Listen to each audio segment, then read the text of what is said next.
and say welcome. So if you see me staring away, it's because I have the presentation on my television so that I can see what you see. And I figured out that if you click there, that's where you can press play on videos and things like I did yesterday.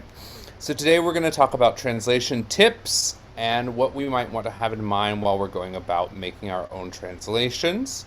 Um, Phone a Friend works really well on Who Wants to Be a Millionaire. Um, it's unfortunate that we have a really great friend named Nico Castel who did a lot of the work for us, but he did not do that work so that nobody else would get any better at Italian or translating. So, for the love of Nico Castel, may he rest in peace, please take up your own cross of translating every now and again. And yes, there are plenteous mistakes, not so much in the translation. It can be useful for things like idioms and specific cultural references or things like that. But the IPA is certainly a certain angle geared towards getting Americans to do better. So, here we are. So, while you translate, be aware, first of all, of the parts of speech. So, we all know what they are called in English, probably, or in whatever your native language is. Um, so, nouns, people, places, things, ideas, right? Nouns are described by adjectives. And then adverbs describe everything other than nouns. So they can describe verbs. So I ran quickly. I sat comfortably. It was a um,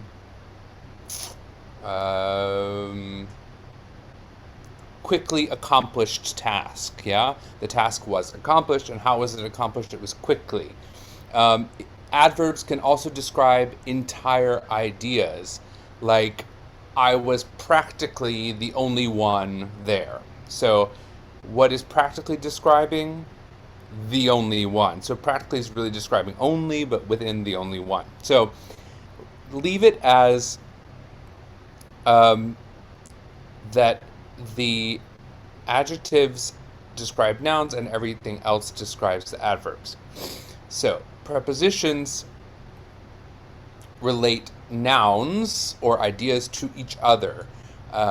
So, whether it is the time of day or the season of the year, or I put my water bottle on the table, it describes how these things relate to each other in time or place.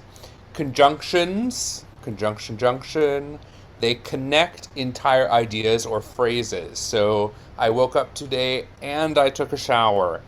I talked to Rochelle and I was in the Zoom meeting. And interjections, well, they interject. So it's day is a good one in Italian.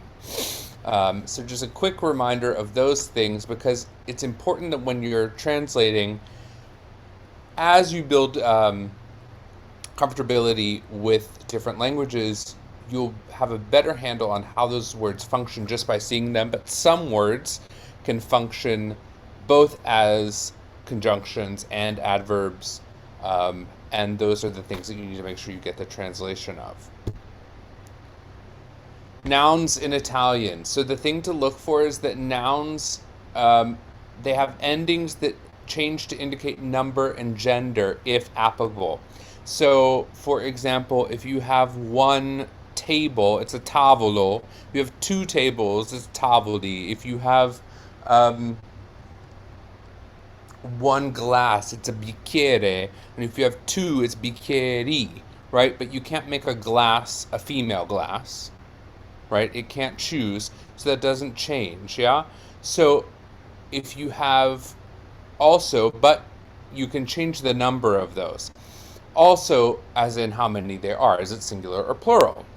Nouns in Italian often also have articles that walk around with them to mark them. So if you're looking for what is a noun, what's a verb, the first question is what has an article? So you see down at the bottom of the page, una furtiva lagrima. Here it specifically means one tear, but a furtive tear, yeah? Il mio tesoro, yeah? My treasure, even though it has mio in the middle, it still has il walking around with it, to say that it is the definite article, and that's the subject of the sentence. Adjectives in Italian, remember, adjectives describe nouns, so they agree in number and gender with the nouns that they modify. So you see below we have una furtiva lagrima.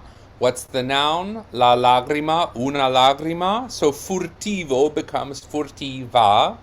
And that's one of the ways we see what belongs to each other. Because remember, in poetry, words get all jumbled up in a word salad, and one word that can modify a noun, the adjective that modifies the noun, can be 5 words away, right? So we're looking for the things that are by necessity agreeing with each other. So for example, here we have easy examples. Una furtiva lagrima, okay? De miei bollenti spiriti. What's the noun? Spiriti. It's masculine and plural. And bollenti, which is started out as bollente, has turned into bollenti, yeah, to match spiriti, which is the plural. Care compagne, yeah, so we see here feminine because compagna is plural, but compagna is feminine, but compagnie is plural, so we have care compagne. Recondita armonia, yeah, feminine and feminine. Cruda sorte. La sorte è cruda. Amore, I know is masculine. Why do I know it's masculine? Because tiranno has an O at the end of it, yeah? So those are singular nouns. Cruda sorte. Cruda modifies sorte, which is la sorte, and amor tiranno. Il padre adorato. So if it was la madre, what would it be? Adorata, right? Very good. Or I figli, plural, adorati. Adverbs, unlike adjectives, do not change in the endings to Oksana. There is no it in Italian. Everything is male or female. So it is il or la. So adverbs in Italian do not change to agree with the verbs, adjectives, prepositional phrases, clauses, whatever, that they modify. So, you see, the first example can be maybe the most confusing. Intanto looks like an adjective, but is actually an adverb. It means meanwhile, yeah? Il mio tesoro intanto andate ad asciugar. So, il mio tesoro intanto could be, you could be confused because it's O and O, but it is just intanto because it's an adverb.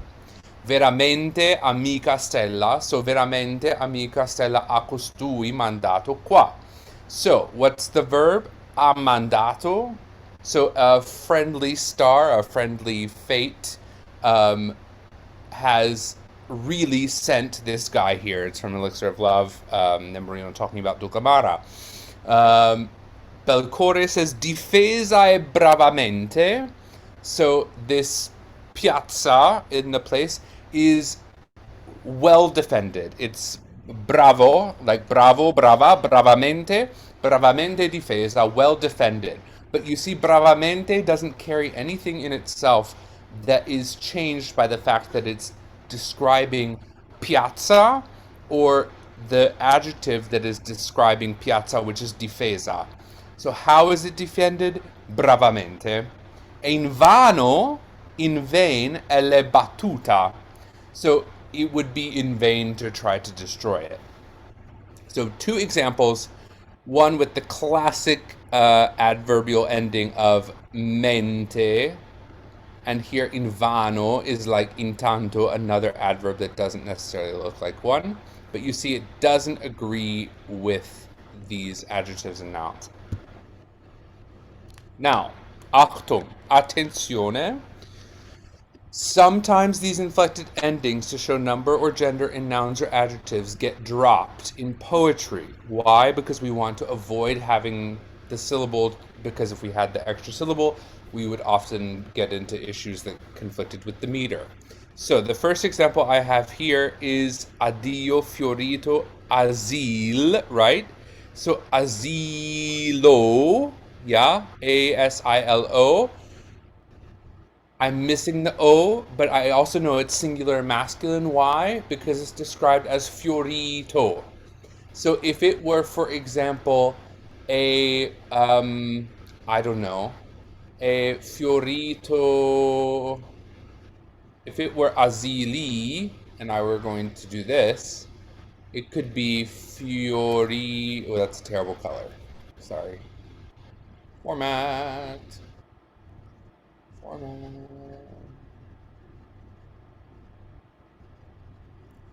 Fioriti Azili, right? Or it could be if it were a feminine noun, it could be Addio Fiorita Spiaggia. Now, you can't take off the last vowel of that because a spiaggia is only something that, I don't know, you have in some kind of dialect of Italian.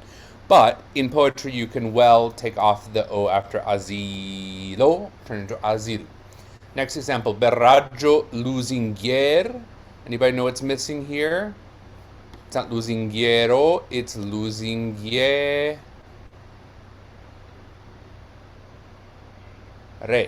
Yeah? But we know what's the noun here?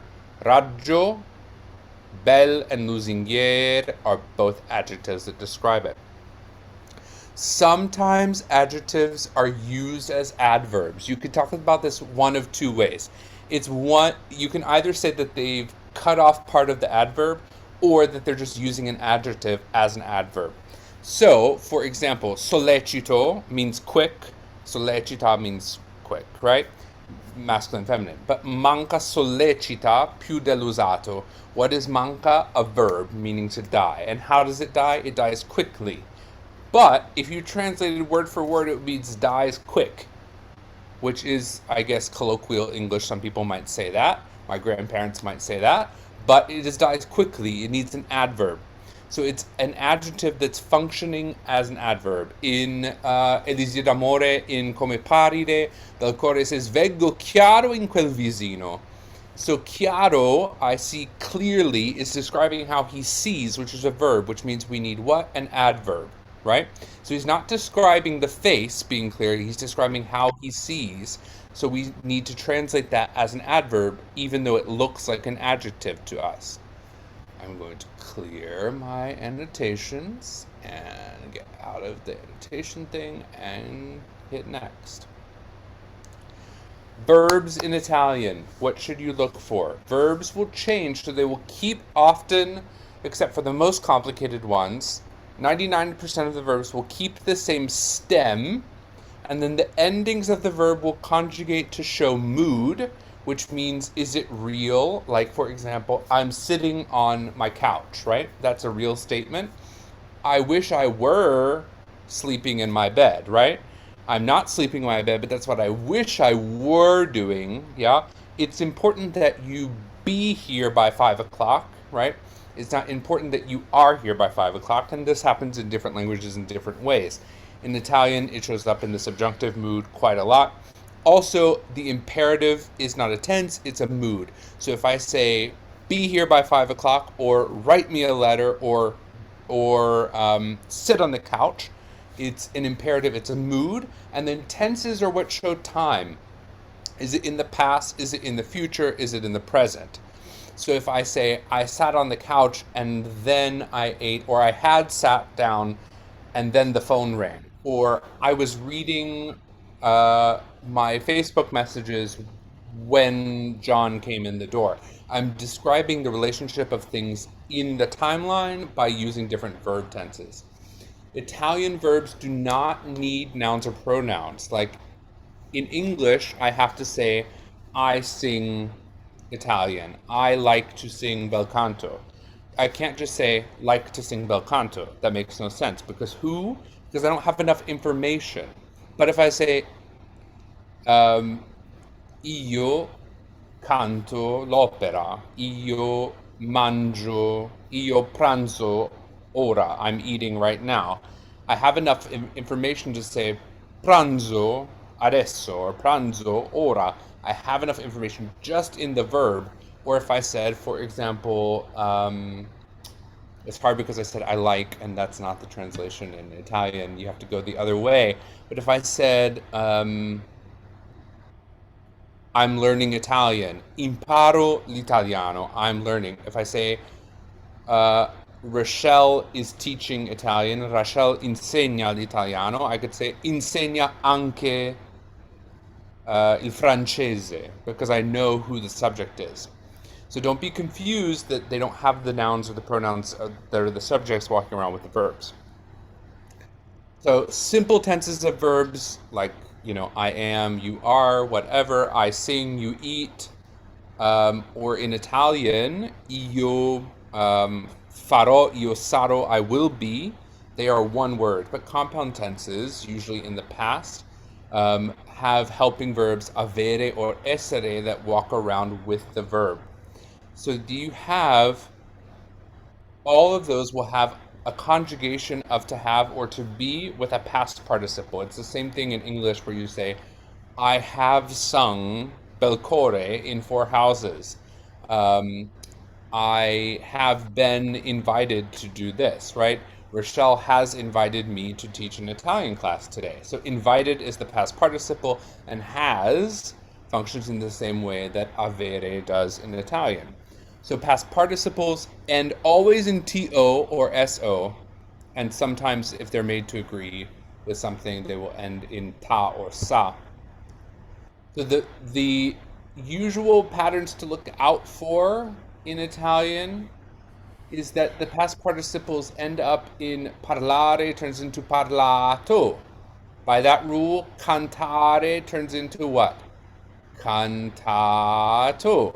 Mangiare turns into what? Mangiato. Yeah?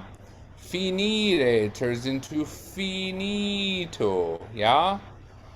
Sparire turns into sparito. These are kind of generalized examples.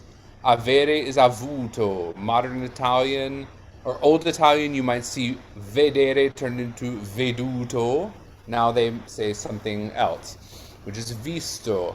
You see these irregular verbs, rendere, tendere, spendere, turn into reso, teso, and speso. But you see the pattern of this middle of the verb turning into an S, yeah? Vincere, ho vinto, spingere, ho spinto, mettere, promettere is messo and promesso, etc., etc. I just put this big list here so that you see all of them end in either to or so, yeah? Some of them might look more confusing than others, but that is the thing to look out for. The regular endings all have ato, ito, uto, which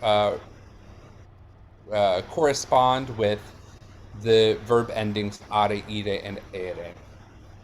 So, verb apocryphations. Once in a while, you'll see parts of a verb missing, okay? It only really happens in the third person plural, okay? So this is, and why might that happen? It's because it already has another syllable. So if you conjugate, for example, ascoltare, to listen, it's io ascolto to, I'll write it down. So if I do this, I get ascolto, ascolti, ascolta, ascoltiamo, ascoltate, and then ascoltano. So as a rule in Italian, the stress syllable of this form of the version of the verb, the they version, the stress is always the same as this, yeah? Another even wilder example is can I do this? Yeah, Derek, could you just say that again, please? the stress of the they form of the verb,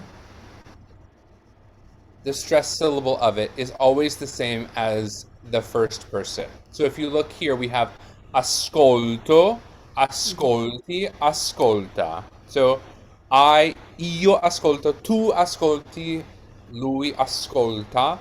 So I, you, and he, she, it, they, whatever, he, she, it, so singular. The stress is on here in the middle syllable, yeah? It's a piano word. Then it stays piano because the stress moves for noi ascoltiamo, voi ascoltate. It moves over here. It stays in the same place within the word because remember we count from the end, but it's no longer on co, right? Then here it stays on co, so we have ascoltano.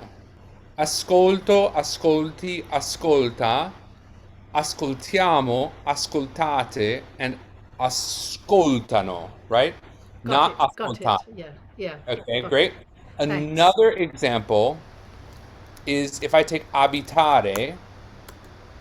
Abitare is the verb, but it is abito, abiti, abita, to live, right? So he lives is abita, but abitiamo, abitate. Now, remember it takes the same stress as the first person, which is abitano, right? Not abitano, but abitano. So as a rule, just keep this in your back pocket, that this form of the verb always will have the same stress as the first person form, even though if you know it's ascoltano, you might think it should be abitano. No, it's abitano because it is abito, abiti, abita, abitano.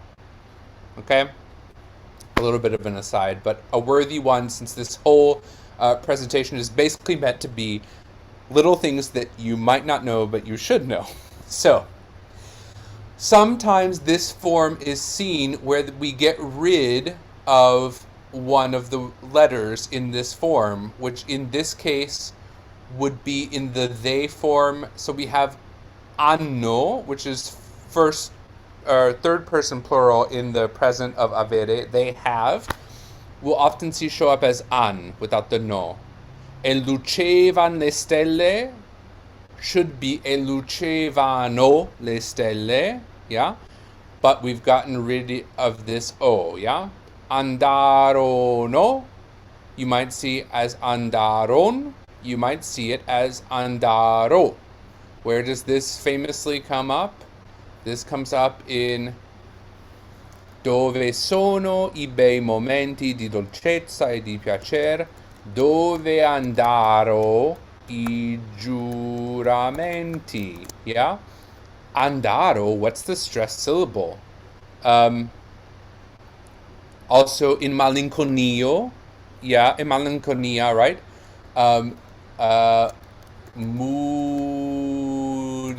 Murirò al fine, pago io vivrò, yeah? So if you see this, mudiro is really mudirono. So you have to keep in your back pocket that sometimes these things that you might not find, and if you go look them up on the interwebs, you might not find it. Yes, Oksana, third person plural. So if you look at a verb chart, you have first person, second person, and third person. So first person singular is I, first person plural is we, like ya and me, yeah? And then if you get second person, it's ti and vi, and then third person singular is he, she, it, and third person is they, whether masculine or singular, yeah? So I'm not sure about Ukrainian, but like on ana versus ani. And on ana, and ani, yeah? So, okay, now I'm going to clear all of this and go back. Abitano is a bizdručulo. Literally. So you have, let me just write that quickly. So if you have a word like abito is this sdrucciolo, right? Because the stress is on the antepenultimate syllable, abito. But abitano is 4 syllables and the stress is on the first to the fourth, so it's on the third to last syllable. This is called a bisdrucciolo, yeah? Same thing comes up with parlamene. Yeah, talk to me about it. Yeah, very good, except you need 2 C's in sdrucciolo. So parlamene, you have the first syllable takes the accent, and then we get parlamene is also a bisdrucciolo. There are more examples where it keeps going and it goes into trisdrucciolo and etc. etc. Clear, clear, clear. All drawings. Okay. As you become more familiar with Italian, you want to be able to identify parts of speech before you start looking things up. But sometimes you need to look things up to figure it out. Like sometimes I was trying to figure out part of Elixir of Love the other day with our friend Juan, of not necessarily parts of speech, but what is the subject? It's a verb that doesn't have a subject, and sometimes in the conjugations in the subjunctive in Italian, you can't tell whether or not it's the first person, second person, or third person. So sometimes you need to go hunting. If you have no familiarity with something, something might look like a verb to you that is a noun, right? So but the more you look at it, the more you work in Italian, the better you'll get. So when you work with any text, you have different nouns, for example, or ideas, people, places, things, ideas, whatever, functioning in different ways in the sentence. So a big thing that we deal with is word order. Basically, English is subject, verb, object.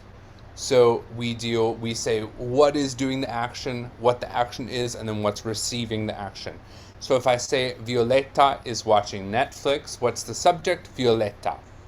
What's the action is watching, and what's the object of the action? Netflix. I could say Violetta is watching TV. TV is now the object. Violetta is watching Alfredo be a bad son.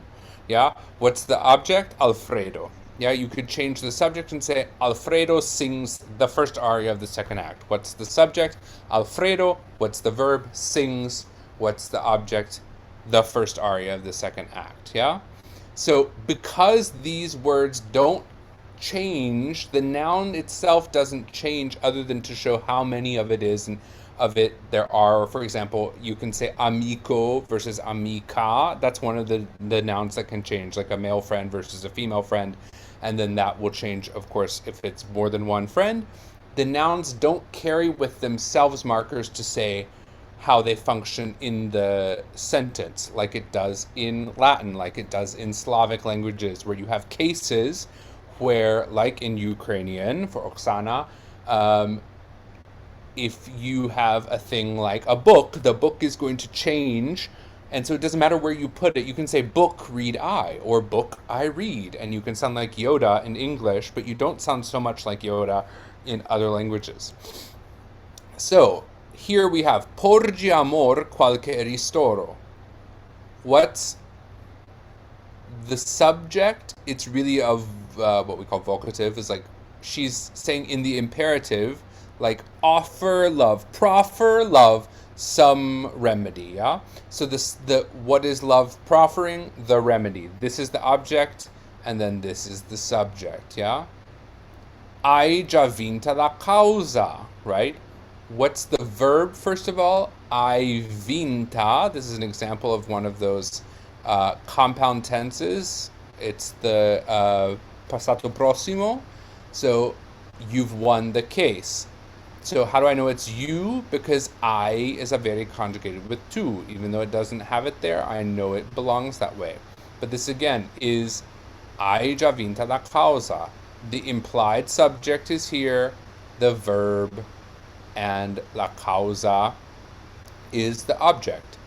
Già functions what? as it tells you, it describes the time in time when it happened. Already, it's an adverb. Parigi o cara noi lasceremo. Okay? So, Okada is in commas because it can be taken out of the sentence, right? Cara does not describe Parigi. Who is Cara? Cara in Traviata is Violetta. So Parigi o cara noi lasceremo. What's the subject? Noi. And then this verb agrees in number. Noi lasceremo. We will leave.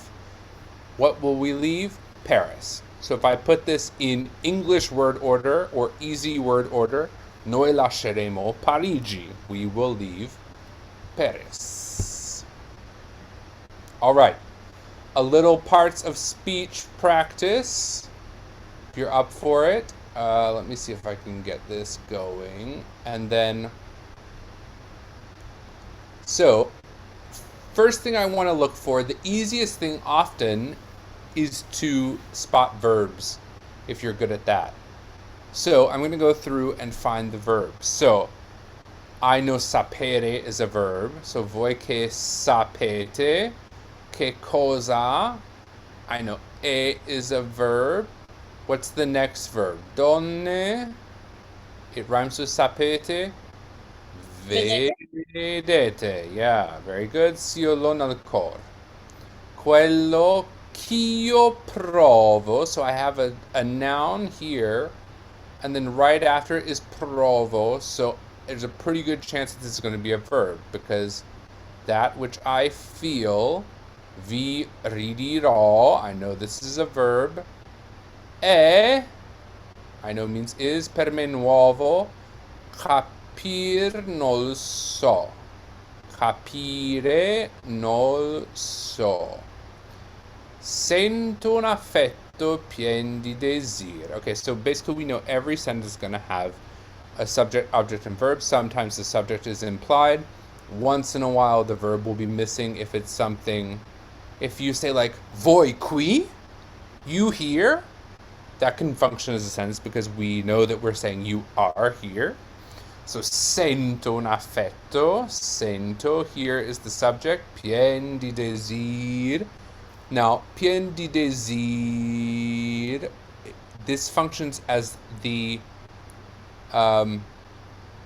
object of this preposition. So this could look like a verb, but I'm going to go over it. We have o. Oh yes, Andy, I skipped o. Poor little o sitting there. Corai diletto, corai martir.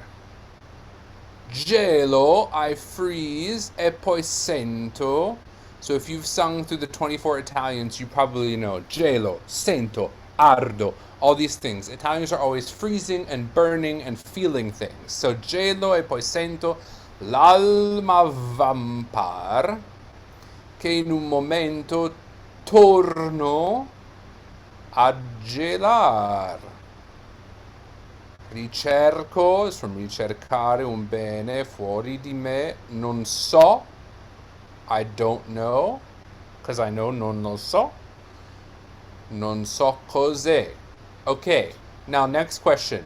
Do I have anything in this that modifies those verbs?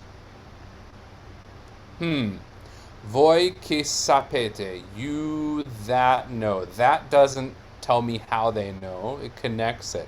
Che cosa amor donne vedete? Si io l'ho nel cor. If I have it, but if is really conjunction because it, right, or is if an adverb? Nicholas, someone help me. This is between conjunctions and adverbs, sometimes it gets tricky. If this is an entire, because it introduces this whole sentence. Quello che io provo vi ridirò è per me nuovo. Capire non so, sento un affetto, pien di désir, correre, blah, blah, blah, blah. I know that there's one or two down here. Non, right? Non functions how? as an adverb because it negates. So negator words function as adverbs. Okay, next I want to go find the nouns that function as subjects, yeah? Voi che sapete che cosa è amor, this whole thing is really the object. You that know che cosa è amor, donne is the same thing as voi, right? Voi che sapete che cosa è amor is what they know. Donne vedete, se io l'ho. Then if, this is why I think it's a conjunction, because it starts a new phrase. If I have it, because it's a new thing with a subject and a verb. If I have it in my heart. Quello ch'io provo vi dirò. Okay, good example. Is quello the subject? No, io, which is missing, is the subject, and quello che io provo is what vi ridirò, right? È per me nuovo. So I know that ridirò is from io, and the io is missing, so the subject is missing. I will go here for the sake of the argument and put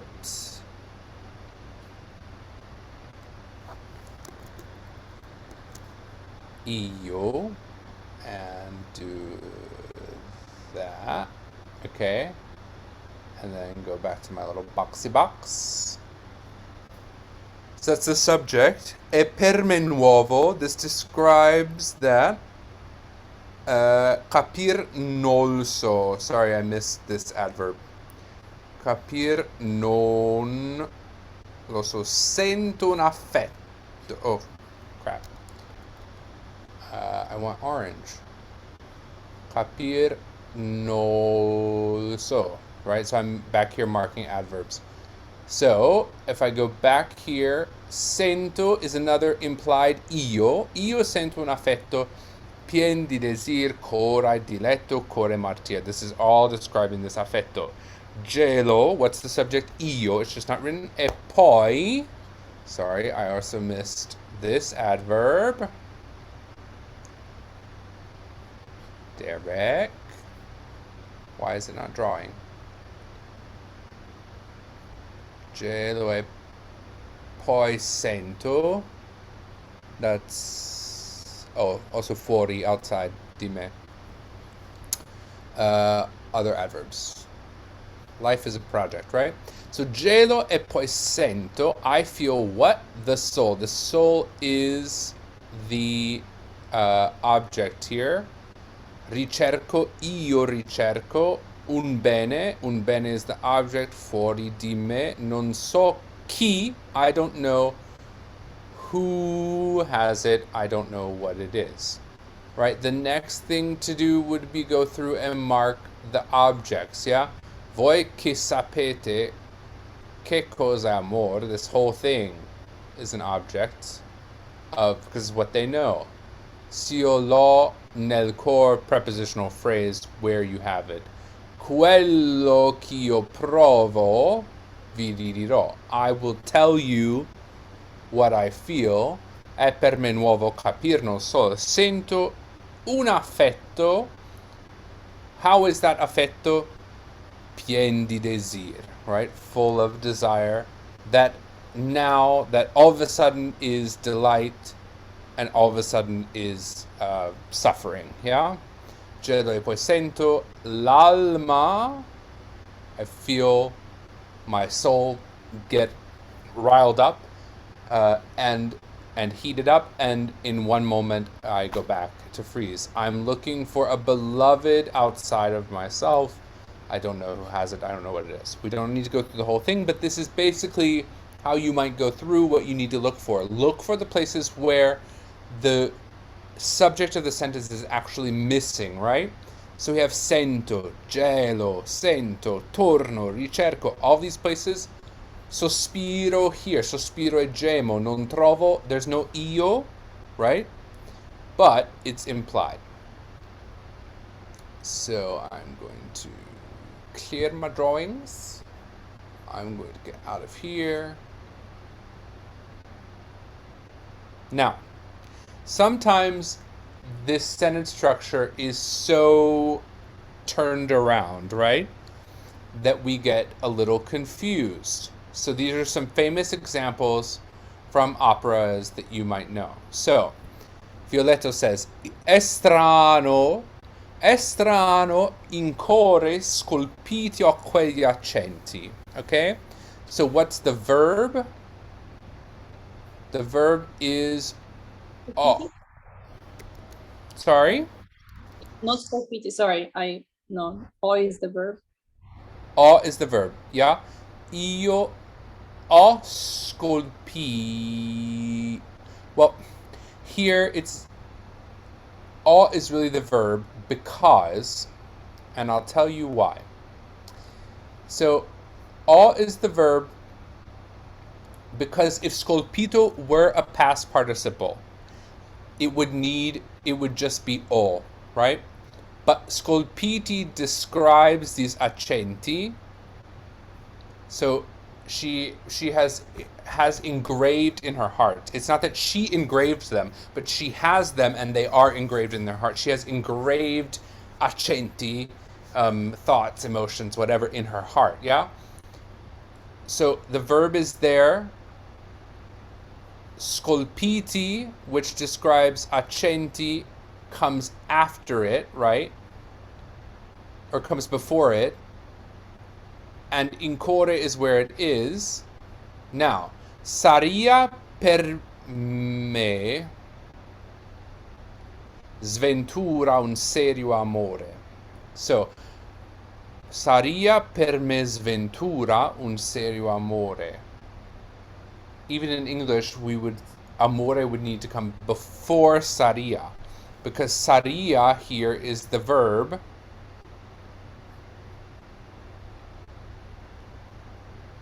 And it comes here.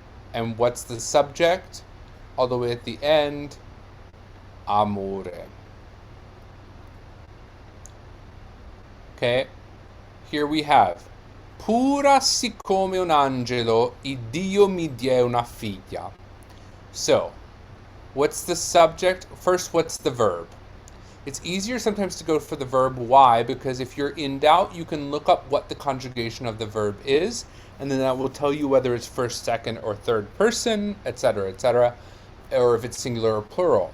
So I know that die is from dare, and it means it's in the third person, so he or she gave, right?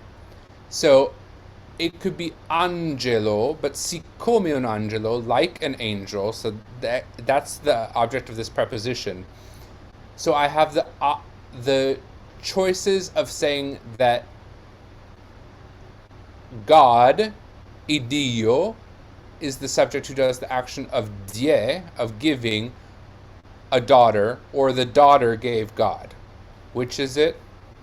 I mean, up to you, but I would shoot for that Iddio is the subject of the sentence, right? So Iddio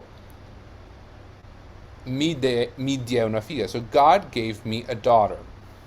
Now, anybody remember the word misplaced modifiers in English? So if you put the wrong adjective closer to the noun in English, in conversation, it's technically incorrect, yeah? So, but we have pure like an angel, God gave me a daughter. What does pura describe? Does pura describe Iddio? No. Pura describes who? Una figlia, right? Pura siccome un angelo, Iddio mi die una figlia. So you see how far away pura is from figlia, but that's what it describes. Now, next example. Addio del passato bei sogni ridenti. So, goodbye, beautiful, smiling dreams of what? Of the past. But where does this come? It comes well before it, yeah? So, del passato really belongs here in the idea, yeah? Addio bei sogni ridenti del passato, right? Here we have in the fourth line, della traviata sorridi al desio, right? Of the, smile upon the wish, the desire of the traviata, which is her. So, della traviata goes where? It describes the desio, yeah? So smile upon the wishes upon, bye Janet, of the traviata, yeah? So don't be confused by what order things come in the Italian libretto, because it's just a mess. Why is it a mess, or why is it difficult? Latin had word endings that told you how each word functioned, and so they kept this in Italian where you could flip things around in the poetry. Why did they need to flip things around in the poetry? To maintain the meter. Now, a couple of small words that you should know when you look at them, especially in these Verdi libretti by Rochelle. These Verdi libretti and Donizetti will come up a lot. So the librettos Piave Romani, for example. Ne functions in Italian like en in French, right? So we have, it describes something moving or something being of something else. Like en in French replaces de something else, and ne in Italian is like of it. So for example, when Nemorino asks Dulcamara about this elixir of love, Dulcamara says, "Io ne son distillatore." I am a distiller of it, right? So, yes, Dave's right. So, unlike in English, it can't be left out. In French, for example, the verb to have cannot stand alone. Also, the verb to go cannot stand alone. It has to have where you're going, either with the detail or with en or i, but in Italian, that would be ne and ci. Now, they would use this, however, little word ne without the accent to mean us. So, perhaps the most famous example is here below. So, godiam la tazza il cantico, le notti a bella il riso, in questo paradiso ne scopra il nuovo di. So, scopra is the verb, the subject is di, so the new day will let the new day, because this is in the subjunctive, may the new day discover us in this paradise, yeah? Here we have Parigio cara noi lasceremo, sospiro e luce tu mi sarai. You will be breath and light to me. Tutto il futuro ne arriverà, yeah? All of the future will, let me not lie to you about exactly what arridere means. I can say basically, but I want to be right. Yeah, will smile on us. Will smile on us both. So, but ne here is ci, or us, yeah? Beginning of Elixir of Love. Benedette queste carte, è bizzarra l'avventura. This story is crazy, right? What are you laughing about? Fanne a parte, dito all'epida lettura. Let us in on. Fanne. So remember, fa takes phrasal doubling, so ne after fa will be fanne. Let us in on that. So just keep in mind, because if you look it up on word reference, this is all you get. It gives no reference to the fact that ne can mean ci. To be more specific, this comes up in like Rigoletto, Traviata, Elisia d'Amore, a couple of others that it comes up a lot in. However, ne also means this stuff. So this is the example I gave back then. He's like, I want to say this stupendous elixir that awakens love. Yes, I understand. I am of it. a distiller, and let it be true. Then, okay, so at the end of this scene that we were talking about before, everyone says elixir di si perfetta, di si rara qualità. So elixir of such perfect and of such rare quality. Ne sapessi la ricetta, if only I knew of it. Ne is of it, the recipe. If I only knew its recipe, if only I knew who made it. Yeah? Here we go. Caro Elixir, when Nemorino is drinking. Ma perché, but why ever the effect non ne posso vedere? But why ever can I not see of it, non ne posso vedere? Why can I not see its effect until a day has passed? So that's the other use of ne. Okay, other things to watch out for quickly in Italian librettos is that you might see what is now written as credevo, io credevo, tu credevi, lui credeva, I believed, he or thought, you thought, he thought. In Old Italian was also credeva and credevi and credeva, so this was the same. So therefore you will see credea coming up in Italian librettos meaning I believed. You also see avea coming up in Italian librettos instead of avevo, I believed. So, Sonambula, the famous aria at the end of Amina, she sings, non credea mirarti. This should be credevo in modern Italian. Why? I did not think I would see you die so quickly, O flower. So she's holding these flowers. I always thought that this was a metaphorical flower, but no, in fact, it's a real flower that she's holding flowers and crying over them. So, credea. Adina, della, when she's telling the story of Tristan and Isolde, della crudele Isotta, il bel Tristano ardea. So he was on fire with love for her. He loved her. Ne fil di spe mi avea. This is ardeva, right? Because it's Tristano. And this is aveva. So what did they take out? They took out the V. Why would they take... Bye, Dave. Thank you.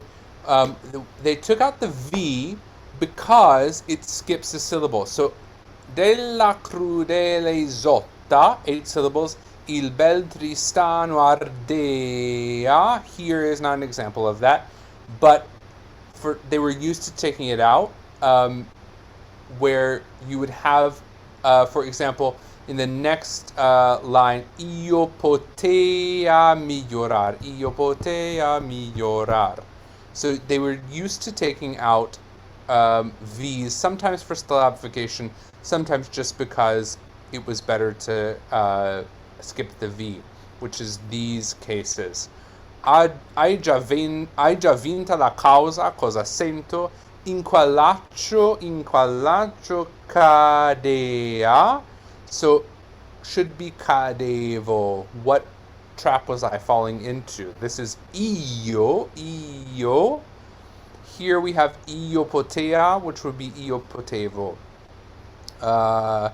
Again from Nozze di Figaro. Dunque hai sentito quello ch'io ti diceva. So you heard what I was saying to you. Feci per non sentir quanto potea. I tried to not listen as much as I could. Potea. It might be confusing because you know that it's poteva in the third person, but it's also potea in the first person in libretti a lot of the time. V is another small word that might be confusing to you. So V can either mean you, as in the object pronoun of voi, like io vamo, I love you, or V can mean there. So here are a couple of examples where both are used. So we have here, and the question is it a verb that takes an object or is it a verb that doesn't take an object? That can help because if it's a verb that doesn't take an object, it can't be V of the one that is... If it doesn't take the object, it cannot be saying you, right? Because it's an object pronoun. So, Rodolfo comes in. He says in Sonambula, he says, Come noioso e lungo il cammino, how boring and long the road seemed to me. Distanti ancora dal castello siam noi, are we still far from the castle? So already I'm talking about places. 3 miles, e giunti non vi sarete, and you will not have arrived there, right? Until, except for dark night. So this is the adverb of there. Tanti alpestre la via, the road is so alpine, it's so steep, yeah? Fino a domani, qui posar vi consiglio. So qui here is an adverb, so she's already telling Rodolfo where to sleep, and that's here. And vi is saying you, it's an object here. So here within one example, we have vi, I advise you to rest here until tomorrow, but here vi means there. Viraviso, famous aria, yeah? Viraviso luoghi ameni, I see you again, in cui lieti, in cui sereni, si tranquillo di passare da cari luoghi, io vi trovai. So I find needs an object. You find what? Io vi trovai dei luoghi, ma quei di non trovo più. Then the chorus sings that he knows the village well enough whenever this guy was there. Whenever would he be there? That's an object. I need to make it orange in my made-up coloring scheme for adverbs, right? So here within the same thing, we have vi being used two different ways. So here it means you, here it means there or here. So Rodolfo in Che della Manina sings Ventrar con voi pur ora. Con voi, with you, but ventrar, you're going in. Where are you going in? There. Ventrar con voi pur ora, e mi sono usati, ma il furto non m'ancora, poiché vi ha preso stanza. So where Mimi has taken out his usual dreams, there has taken place and taken room hope, yeah? Or che mi conoscete, now that you know me, tell me, who are you? Vi piaccia dir is vi as in you, Mimi. Isn't Italian fun? So, vi can either mean you or there, so just keep your eyes out for which one it is. And it also helps you to know whether the thing takes an object or not. Last slide for today, and then we will be finito, is recognizing the kind of far forms of essere. So, fia, which comes up a lot, means will be, yeah? And fiano also means will be, but is in the plural. So fia is like sarà, and fiano is saranno. So, Aida and Radames say, come with me, we will flee this earth, this land of pain together. Come with me, I love you, I love you. A noi duce, our leader, our guide. Fia will be love, yeah? Lucia, at the end of, in the mad scene, she says, spargi d'amaro pianto, blah, blah, blah, blah, blah. Al giunger tuo soltanto, when Edgardo gets to heaven, only fia bello il ciel per me, will heaven be nice, will be beautiful for me. I think that's all the fia. Okay, fia in here.